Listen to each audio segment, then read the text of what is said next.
I just wanted to wrap up this series of videos on my AC diversion load project. Everything's working fine. It's been running about a month now with the third diversion load here. You can see it's actually running today. So in the previous video I showed all three diversion loads working at the same time, and one of them was going up and the others were going down, and I probably didn't explain in detail what was going on there, but I had done some improvements to the code at that point, and I wanted to show you that and also talk about how I'm maintaining this code over time. So everything's in this PLEG solar device, which is based on the program logic core. The way you interact with that is through the built-in editor here. And for instance, this is the device properties or device parameters. For instance, these device properties here, diversion load 1 current, and that just loads the current dimmer value from that light dimmer. So it basically just says if this dimmer is updated, put the value of the dimmer into this expression or variable. Most of the code I have is under this conditions logic.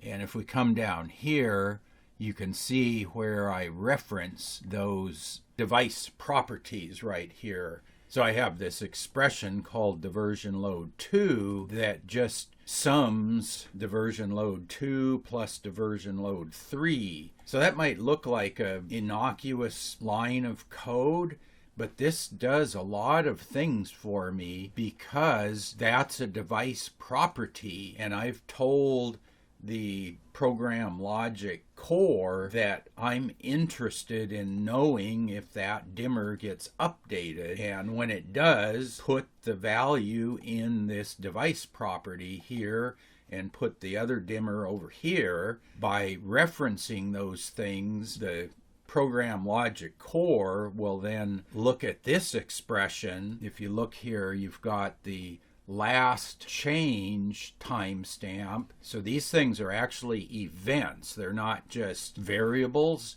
So the core logic will look at this and say, what's the update time on this expression compared to the update times on those expressions? If these are newer, then that tells the core logic to update this expression, and then that propagates through all the rest of the code. So any expressions later on that reference this value will then also be updated. So everything propagates through here. All of these expressions all get reevaluated based on what they depend upon. So one thing you'll notice here in the code, there's no comments. If I click the edit button, you do get an edit window up here, and this is where you define the code. So there's the name of the condition. I can put a comment in here, and then down here I have the actual code. You can put comments in here, but what I've found is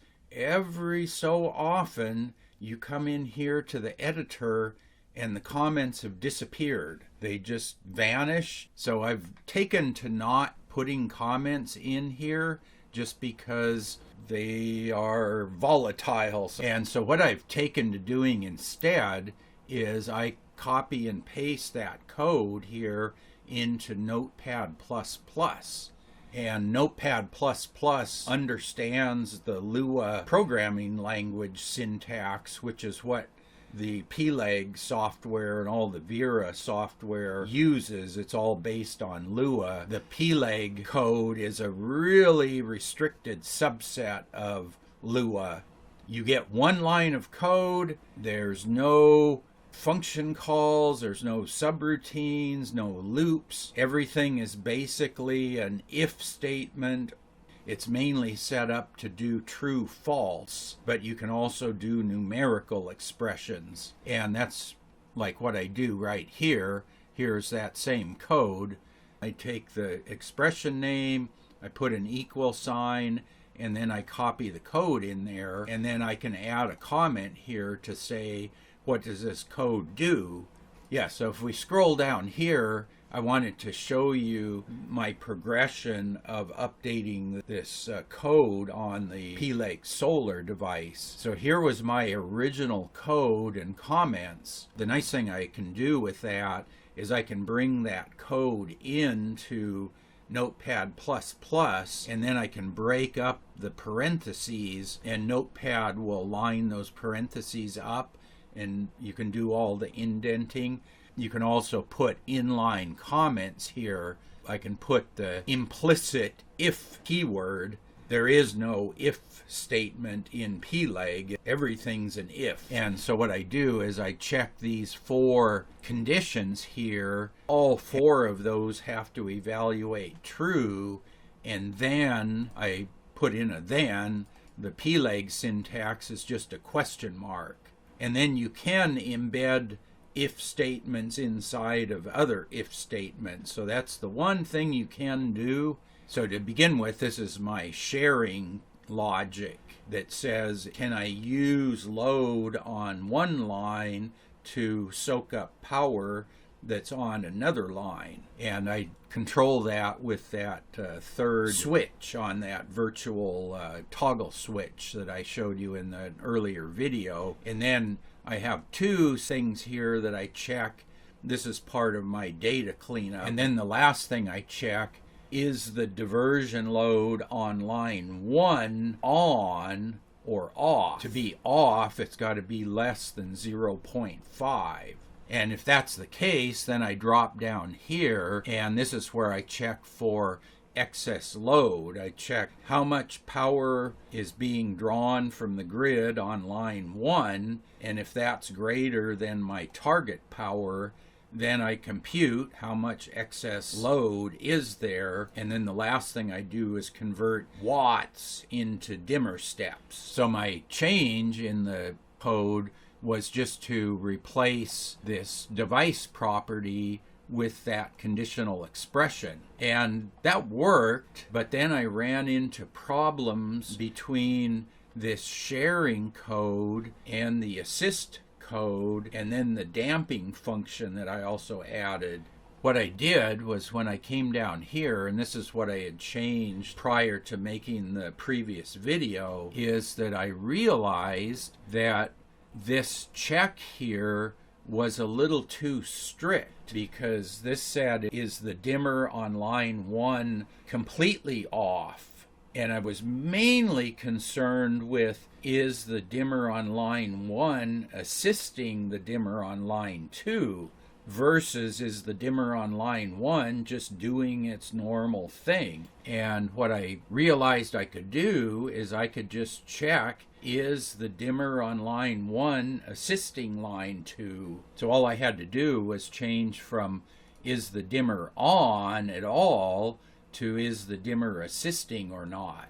And as long as the dimmer isn't assisting line 2, then I can go through and do all of this calculation here. And the reason for doing this is this code here that I'll show you in a second does basically this same calculation, and if this is non-zero, this will fail here because it's already decided there's no excess load to use. So like I said, here's my assist mode code. So here's the original diversion load 2 assist expression.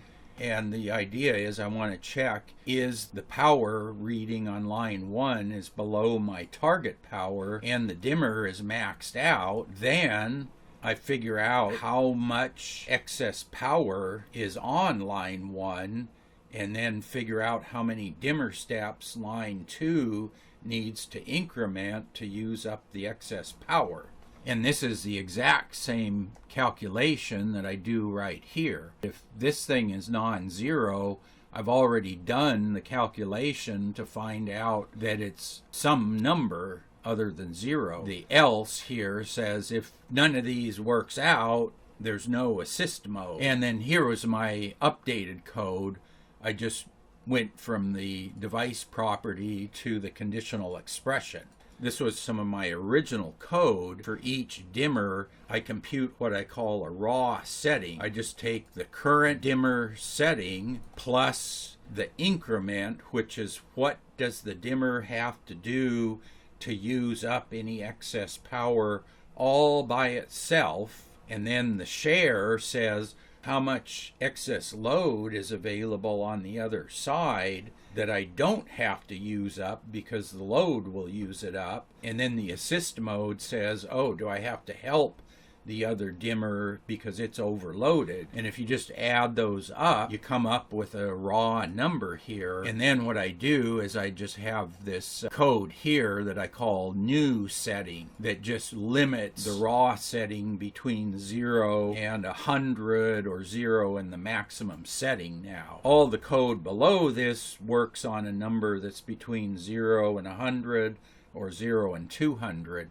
Yeah, doing that check in the sharing code allowed both dimmers to work independently. So if dimmer on line 1 and the dimmer on line 2 was running, and then a cloud blew over and shaded the solar panels, they could both shut off at the same time. So yeah, before I had to wait for the dimmer on line 1 to go to 0 before line 2 could start to decrease. This helps the dimmers shut down quicker because they can both shut down in parallel versus shutting down in series. So yeah, speaking of shutting down the dimmers, I'm trying to make them shut down quicker. So my original damping code here tried to slow down how fast the dimmers turned off. Originally, they just shut off from 100 down to 0 in one step. The problem with shutting the dimmers down too quickly is that I only get power readings every 15 seconds, and then I set the dimmer up or down depending on the power reading, and then I'll get another power reading 15 seconds later, and you never know if did the dimmer change before the power reading was taken or after the power reading was taken. If you get into that sort of no man's land, I've seen cases where there'll be 500 watts of excess load, the dimmer shuts off, and now there's 500 watts of excess power, so the dimmer turns back on, and it'll do that for 10 minutes in a row, and the damping code gets rid of that. My first pass at that was just to take the current dimmer setting and add the new dimmer setting and divide that sum by 2 to get an average. And that worked. It was a simple one line of code.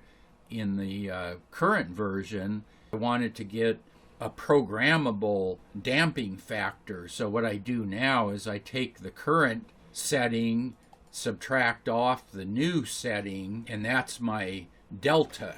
And then I multiply that delta times a factor and then add that to the new setting. What I did was I tested this out. I put in 0.5 for my original damping factor, which does the same thing as this, and that ran fine for a day or two. So what I did was I replaced the damping factor here with 0.368, which is approximately equal to 1 over E, and that would simulate an exponential decay. With the 1/2 factor, if you were at 200 steps on the dimmer, it's going to take about 8 steps to reduce that to 0. With an exponential decay, it's about 5 steps. So that shaves off 3 steps. And then because I'm doing those steps in parallel, I can reduce dimmer 1 and dimmer 2 at the same time. That could have been